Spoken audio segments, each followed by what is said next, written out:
Understanding convection is critical to understanding how heat transfer occurs. Now let's look at how convection works. If a mass of fluid, whether gas or liquid, is heated, it will expand and become less dense, which means it will rise. Now if this same mass is cooled, it will become more dense and sink. Now let's look at what happens if we have a hot plate in the air. The heat from the plate will get into the air above it. Then that air will rise, and new air will move in to replace it, and that air will also be heated. And this process happens continually, causing the air to continually rise. Now, to develop an equation for how convection works, we understand that if we increase the surface area of the plate, more heat will be transferred. Also, if the difference in temperature, that is the difference in temperature between the surface of the plate and the temperature of the surrounding fluid, increases, then heat transfer will also increase.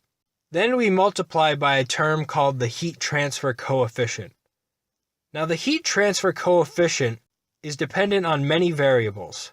It's dependent on the type of fluid, the geometry of the surface, the roughness of the surface, the temperature of the fluid and the surface, and many more variables. Because of the fact that the heat transfer coefficient is dependent on so many variables, it's usually determined experimentally. The heat transfer coefficient can also increase due to forced convection. This is pre-existing motion of the fluid. So if we go back to our hot plate and we introduce a strong wind, this is an example of forced convection and increases the heat transfer coefficient and therefore the amount of heat transfer.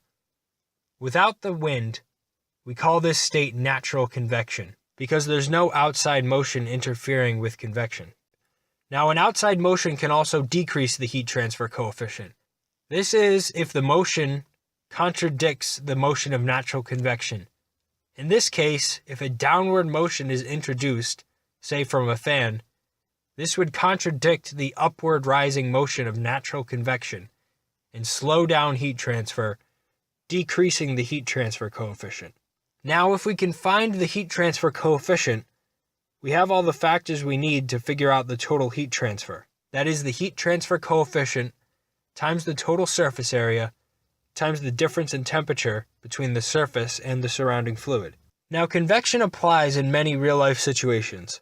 For example, if you have a house and the inside is warmer than the outside, for heat to be transferred from the house to the outside, convection occurs between the air and the inside wall, conduction occurs through the wall, and then convection occurs again from the outside surface of the wall to the outside air. So the amount of conduction and convection both need to be calculated in order to find out how much heat is escaping from the house.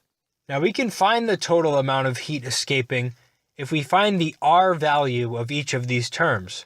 And R value is going to be the topic of the next video, video number 3 in this series.